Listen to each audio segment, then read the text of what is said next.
to the bag, ayy. Got the foot on the gas, pedal to the metal when the lane moving fast, ayy. Let them all cross. If they hate, then let them hate and make a bigger boss, ayy.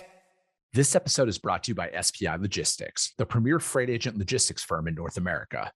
For over 40 years, SPI has been diligently building the most successful freight agent network to provide first-class relationships for our shippers, receivers, and carrier partners. We are more than another transportation network. We are a dedicated team of professionals united by one singular purpose, and that is to expedite our agents' success. All of our agents are set up for success on day one, as they are provided with a full suite of support staff that is ready to assist them with everything from after-hours emergencies to financial and administrative needs on a no-fee basis. This way, you can focus on continuing to grow your business. There is no financial risk to start, and you have the ability to earn up to 75% in commissions. If you are looking to take control of your financial future and build your business with the backing of one of the most successful logistics firms in North America, visit www.spi3pl.com to learn more. Do me a favor and let them know that the Freight Coach sent you. What is up, ladies and gentlemen? We are back. We are live. It is the Freight Coach Podcast, the top podcast in transportation, coming to you guys every single weekday, 8:30 in Pacific, 10:30 Central, to break down some industry headlines. But most importantly, you guys provide some actual insight into what you can do with all of this information. If this is your first time tuning in, welcome. This is the real side of freight, ladies and gentlemen. And I say that before every single show. And what I mean by that is I only speak with transportation professionals, because at the end of the day, you guys, I want to talk to the right individuals who have done what you're looking to do or who are currently doing what you're trying to achieve, so you can take that information, apply it, utilize it, and see a meaningful difference in your business and your life. Happy Wednesday, everybody. It is the best day of the week because the Freight Coach newsletter drops every single Wednesday. And just like with everything, I don't auto-sign anybody up for it. So if you want to receive it, again, you guys, it's all transportation-related insight in there. I'm not trying to be a life coach or anything like that. Go to thefreightcoach.com. It will auto-prompt you to register. As always, I don't sign people up without their will, because I personally hate when I get new newsletters in and I'm like, who are these people and how did you get my email address? But with that being said, ladies and gentlemen, we're going to talk about freight tech today. We're going to talk about the job market on that side of the industry. And there is nobody who's more qualified to talk about this than my good friend, Wasim Munayyer of is it the Munayyer Group, right? That's what yes. There it is, dude. I botched the name for a second because I was like, wait, I was trying to read your hat. Your hat distracted me there. Dude, what's going on, man? How are you? I'm doing great, man. Thank God. Everything's good. Family's healthy. Work is busy. No complaints here. How are you? Dude, I'm just saying, man, I'm out here literally just doing what I love to do the most, like it's just everything freight. It's, doing this podcast every single day and then jumping out there and building my brokerage as well is phenomenal. I'm saying, man, I have no complaints. Awesome. Well, thanks for having me. I'm excited to be with you. No, dude, absolutely. It's the first. I'm actually shocked that this is the first time you've been on the show. We've only, been in contact with each other for, I don't know, about 5 years now. Yeah. But, so dude, before we go any further though, like how'd you get your start into recruiting and kind of what led you to start your company? Sure. Yeah. So I'll try not to bore you with too many details, but the high level, I've been recruiting for 15 years. So it's really all I've ever done since I graduated from school. I got into the business long before I knew anything about logistics. And, when I started out in recruiting in New Jersey and New York, I worked for some of the larger firms in New York, and we were specifically recruiting for tech. So before I knew anything about logistics at all, I did that for a few years. Then I got recruited to run internal talent acquisition, actually, at a couple very large logistics service providers, including Yusen Logistics and Ports America. And so between Yusen and Ports America, I hired about 200 people a year per year over the course of 3 years. And so between those two firms, I learned the nitty gritty of logistics, man. I recruited everybody from material handlers in warehouses to dock workers to C-level people and everyone in between. And so that covered your freight forwarding, your domestic transportation, your intermodal, drayage, rail, every kind of mode of transportation you could think of. And then when I was at Ports America, they were the largest terminal operator and stevedore in the country. So I learned, a lot about what happens on the ports and on the terminals and how containers come on and off of ships and all the automation in that world. And so fast forward to February 2017, I saw an opportunity to to do my own thing. And I think I always knew that I wanted to be an entrepreneur. Not that it's beneath me to work for anybody by any means. I'm just not a great employee, to be honest with you. And I knew I always wanted to do my own thing. And so, as an internal recruiter, I dealt with enough scenarios where I realized there was nobody out there in the market at that time. I'm sure there's more than myself now, but at that time, there was really nobody who was focused on, where supply chain and tech kind of cross paths. Mm-hmm. So I had learned the ropes on the logistics side, and prior to that had been on the tech side. And I realized that if you were trying to find folks who understood the nuts and bolts of logistics, but were very tech forward in how they approached their career in the industry, that's a pretty shallow talent pool. It still is. It certainly was even more shallow in 2017. And I just decided to take the leap, so just started my own shop, and it was, like anything else, it was pretty challenging at first, but hustled hard and stayed committed. And I can't believe it. I'm saying this, but we're over 8 years now in business. So that's a huge accomplishment, man, right there. Like, that's a huge, huge feat. And, I'll be at 5 years next month. And dude, it goes by so quick. And, I really relate to what you were saying there, like about not being above working for anybody else, but being a bad employee. And, I'd love to get your take on this. It wasn't that like the work, like I love to work, I might be one of the few people out there who will say that, right? Like I truly love to work. Yeah.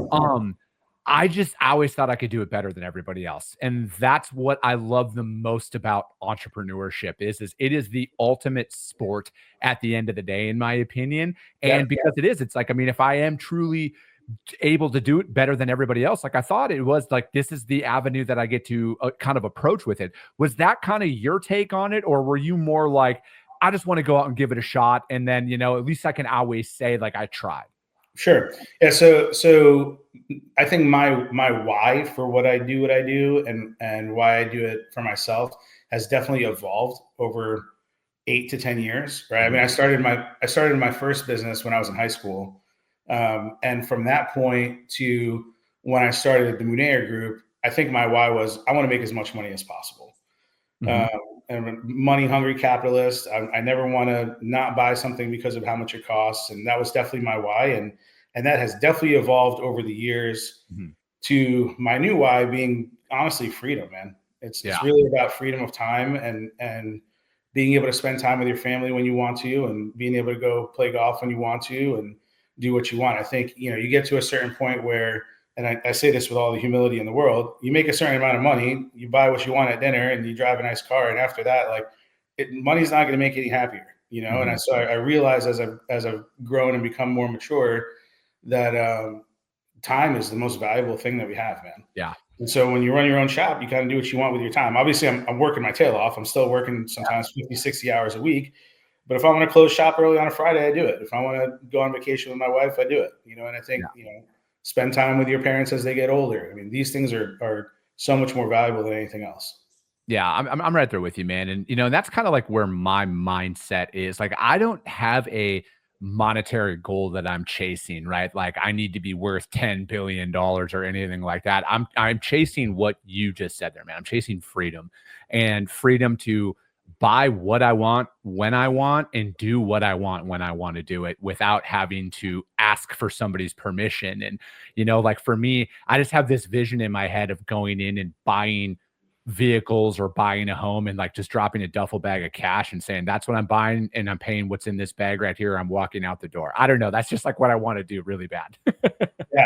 Yeah. No, I hear you. Yeah. So like I said, the why for me has definitely evolved. Obviously we're still in business to make money, and that's important. But the freedom of being able to kind of do what you want with your time is paramount, I think, to everything else. Dude, 100%, man. I agree with that wholeheartedly. And, I feel like we're at a really interesting kind of time with, out in business, right? Especially within transportation, because we are coming, from a broker's perspective here, we are coming off of it's a challenging business development market at the end of the day right now, right? Like, there are people out there who are onboarding. It takes a lot longer. You have to really know your shit right now to kind of stand out in a crowd.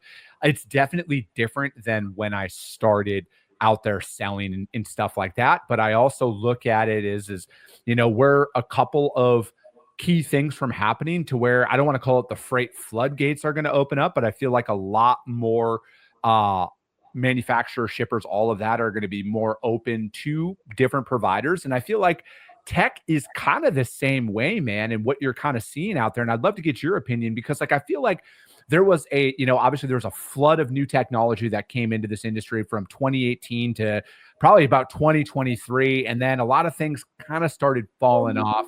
And now like the legacy providers are there. There's some newer technology companies that are there that have kind of established themselves. Do you see a lot of tech hesitancy out there because there was a lot promised early on with the first wave that didn't deliver? And now people are like, nah, man, I'm not going to change anything right now. Or are you seeing things kind of running business as normal from that perspective? So definitely things are ramping up this year in terms of hiring. So the way that if you look at it kind of backwards, right, the tech companies hiring is a reflection of their growth, and their growth is a reflection of the logistics service providers who are buying that technology feeling more bullish about the market and doing well, and therefore being willing to spend money on technology and innovate. I do think that the industry not necessarily became more hesitant about technology adoption after the first floodgates opened, like you said, in 2018, 2019, 2020. But I do think they learned to ask the right questions. Mm-hmm. And so, I as an example of this, when I was at Manifest in Vegas in February, and just kind of like walking around the floor and getting to know who the new players are and who's doing new and interesting things, who's the best at what they're doing or the first at what they're doing. And you would ask some basic questions to some of the folks at these booths around what's your value proposition? How do you separate yourself? What's your differentiator? And some of them had great answers and some of them couldn't answer some of those basic questions. Mm-hmm. And so I think the buyers, the adopters of the technology have definitely become more intelligent and more intuitive about what questions do I ask? How do I know if this is the right fit for me? Where is the friction going to be? Is the friction going to be in the buying process and the discovery process or in the implementation process, right? Mm-hmm. A lot of this technology looks great, but the implementation could be disruptive. And so a lot of the prospective buyers have become, like I said, more intuitive and more intelligent about asking the right questions to figure out, is this a fit for me? Overall, I would argue that today there's more demand, there's more interest in finding efficiencies in the business, being able to automate workflows within the business. And so I would say the demand is definitely there, definitely more so today than even 4 months ago, certainly last year. Mm-hmm. How are you working with, job seekers out there who might be coming to you and they're like, hey man, I've been on the traditional transportation side of things. Maybe they're on the trucking company, brokerage. They want to make that leap over to the tech side, but they're like, hey, I see a lot of these companies kind of going under, right? Or they're just kind of slowly fading into obscurity. How do I know that this next thing that I want to jump into is going to be around in 5 years? They got a family to support, they got everything that you've heard hundreds and hundreds of times before. Right. And that's a great question. So certainly the conversation is different with folks who have been on the tech side. Maybe they've already worked for a tech company. They've already been through the startup life cycle versus somebody like you're saying who has grown up in freight and transportation, but they're super excited and interested in exploring the tech side of the industry. And so for those folks, and really anybody, honestly, there's going to be, especially if we're talking about a startup, there's inherent risk in any startup, right? Whether you're an investor, whether you're an employee or a founder, there's going to be some risk to some degree. And I coach my candidates to interview interviewers, right? Ask the right questions. You can ask them to open the books. You can talk about financials. You can talk about who the founders are, who's on the board, who are the advisors, what are their track records. So interviewing for a job, particularly when you're going to tech for the first time, particularly if you're going to a startup where there might be some risk, a lot of it is, that interview should be just as much about the business, current state, desired state, who the founders and who the advisors are, as much as it is about like, what's the day-to-day functions of this job, So we certainly coach our candidates to, don't take my word for it.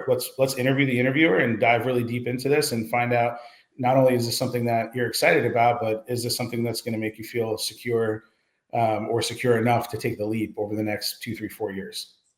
How would you go about, like, you see, obviously I'm a bootstrap guy out there in this world, but you see a lot of venture backed companies that are out there. Do you err on the side of caution if it's a first time founder that's venture backed, as opposed to the founder who's bootstrapped their tech company up and built it? Because I see, and again, this is just my opinion on this. I see a lot of I don't want to call it recklessness, but you see a lot, like, there's a big difference between somebody who's had to work for a dollar and how they're going to spend it, as opposed to somebody who was given a dollar and how they're going to spend it. Do you see a lot of apprehension from the candidate side to be like, hey man, that's like, they just kind of were given money to, they had a seed round and everything. And again, there's nothing wrong with this. I want to be abundantly clear to anybody who's listening to that.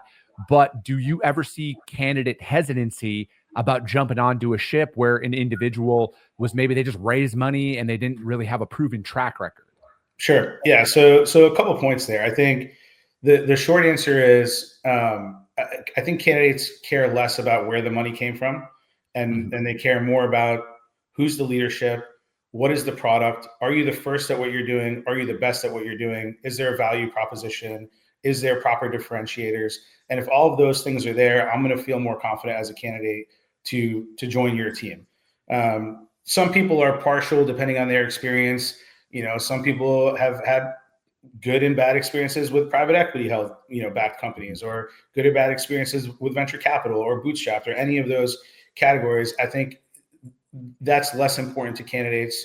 More important are the other factors that we discussed. Our portfolio of clients includes all of those. We have companies that have done everything from scratch and took them a little bit longer to get going. And we have plenty of companies that are venture backed and private equity backed, and that's fine across the board. I also, when I'm deciding if we want to work with a client and help a team grow, I'm also looking for the same things. Yeah. I almost care less where the funding comes from and more, like I said, what's your value proposition, differentiators, how are you being impactful? Are you the first or the best at what you're doing? Because I'm going to have to answer those questions for the candidates when I'm talking to them, and it's also going to depend. It's also going to be an indicator of the longevity of the company and how long you're going to be a customer. So I think those are the important factors that I look for and that candidates look for. The other thing that I would say that I would encourage people to take into consideration is these venture capital firms are not cutting $5, $10, $15 million checks with their eyes closed, right? They have teams and teams of analysts that are doing due diligence and homework. And it's not like, someone pitches you a demo and then someone cuts you a check. There's months and months and months of due diligence and education that goes both ways. And also there are VCs that want to write checks to companies that say, we're not interested in working with you. Mm-hmm. Right. So the founders are also doing their due diligence around, is this a good partner? How involved are they going to want to be? Are they going to want to have a pulse day in and day out on what's going on in the business? Or are they going to be letting us run the business in a more autonomous fashion? So, these things don't just happen. Right. So I would encourage folks to, in most cases, believe that if someone's writing a big check, they've done a lot of homework to believe that it's a pretty good idea. Yeah, no, 100% agree. From the companies that hire you to find them candidates, what is the biggest concern or the biggest want from that standpoint right now? Is it business development? Is it tangible industry experience? Because they're like, hey, we might not have all the freight experience in the world, but we know that this is a good product for the industry. We need people from the industry to kind of help hone our pitch and everything else to kind of bring it down to that desk level application. Yeah, it's a great question. So right now we're seeing, honestly, this year has been, we're just busy, man. We've seen demand across the board. A lot of the jobs that went away 18 to 24 months ago, first was marketing, customer success type roles, product type roles. Those are coming back in a big way, which is great. I would argue that some of those should be the last that have gone away to begin with, but those are coming back. So we're seeing a lot of business development, a lot of product, customer success, partnerships, and a lot of engineering. About half the roles that we fill are on the engineering side, the folks that are actually building the products. The further you get away from the engineering, the more the industry knowledge seems to be in demand, right? Mm-hmm. So in most cases, we have some clients that this is not true for, but in most cases, on the engineering side, it is more important to them to hire the best top-notch engineers. Whether or not they know a thing about freight doesn't matter as much. Mm-hmm. If we're talking about customer-facing roles, customer success, product, business analysts, implementation, training, integration folks, certainly sales, there is a much more demand that somebody has the industry knowledge as specific as possible, right? We have clients that are not only selling freight tech, they're selling tech specifically to carriers or specifically to brokers or specifically to shippers, and even more niche within each of those categories.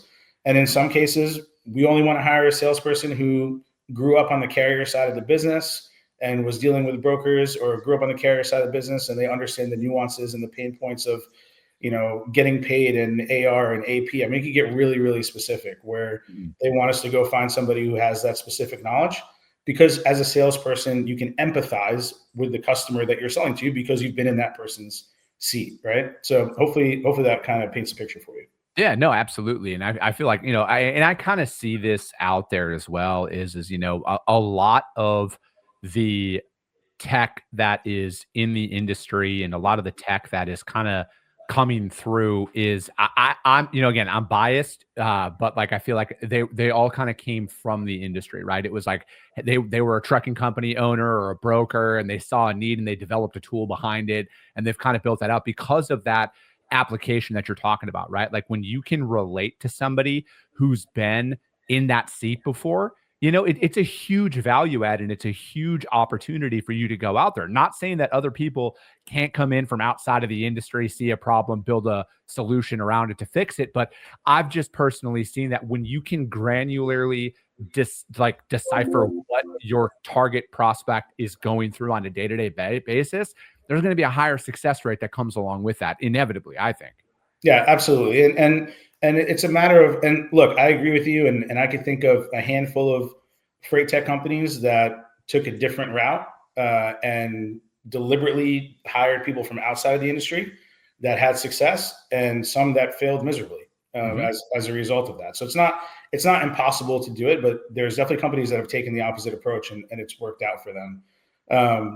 So yeah, it just depends. I think the most important piece of this is like any relationship building, whether it's doing what I'm doing in recruiting or if you're running a brokerage or what have you, the sales is about building warmth. Sales is about building warmth and trust. And the faster that you can build warmth and trust, the less it's about, I'm selling this to you. And the more it's about, I'm trying to help you get to where you want to go. Mm-hmm. And when the person selling the tech has been in the buyer's shoes, you just get to that warmth and trust a little bit faster, Mm-hmm. No, absolutely, man. So how's how are you seeing things? I know you're saying it's been busy so far, at the beginning of this year. Do you see a lot of that kind of keeping up throughout the year? Or is this something where or is this time of year naturally slow, or is this time of year naturally busy from a job seeker's perspective and a company hiring perspective? Yeah, historically, the first quarter is usually our busiest. Mm-hmm. But there's first quarters and there's first quarters. I mean, last year was not as strong as this year. Is the demand going to continue? I'd like to believe so. I mean, a lot of our clients share with us their recruitment plans for the entire year, mm-hmm. right? Like our intention is to hire X, Y, and Z folks, Q1, Q2, Q3, Q4. Obviously that can accelerate, that can go up and down based on, how quickly their business is growing. But the general consensus is folks are pretty bullish, man. Mm-hmm. Folks are growing, and there's a lot of money that wasn't being spent the last 2 years that's kind of pent up on the VC side and the private equity side that is currently being spent. And when these companies receive money, one of the first things that they're going to do is go out and make very targeted critical hires. Yeah. And so we're seeing quite a bit of that. Do you think that, there's any, I mean, I don't even know if you can answer this but like, is there any hesitancy from venture capital and investment that maybe kind of came from these last couple of years? Like you're saying that, hey, they're ready to spend. Do you think that there's going to be that continue investment into the transportation industry, or are they going to kind of continue to sit idle here for a little bit until there's, because there's a lot to be seen, like from my perspective, Wasim, there is no market improvement out there at all, like, and I know it's easy to point to a couple of dots on a graph and say, see, look, there's been growth. But if you're out there from a business development perspective, nothing has changed. I would say the only thing that has changed from the front lines is there's a different sentiment out there from the shippers that they're like at least open. I don't know if it's because I just sound so good on the phone that they're like, hey, man, you actually sound like you know what you're talking about. But that hasn't led to a massive influx in freight that's going on out there. So is there a natural ramp up period, I guess, is what maybe I'm asking here is that like, hey, people are like, dude, let's get this stuff built because maybe 2026, that windfall is going to actually be there. Yeah, I think at some point people have to take a bet, right? So anyone who's been in this industry long enough knows that there's ups and downs, and anywhere from 5 to 10 years, it's cyclical. Obviously, with COVID, we had a very, very fast ramp up and then a very fast decline. That was not a natural occurrence, and the market's going up and down. And so my understanding, obviously, I'm not a freight broker. I'm not selling freight services, but my understanding is that things have kind of bottomed out over the last 3 to 6 months, and so folks are betting that it's going to turn for the better.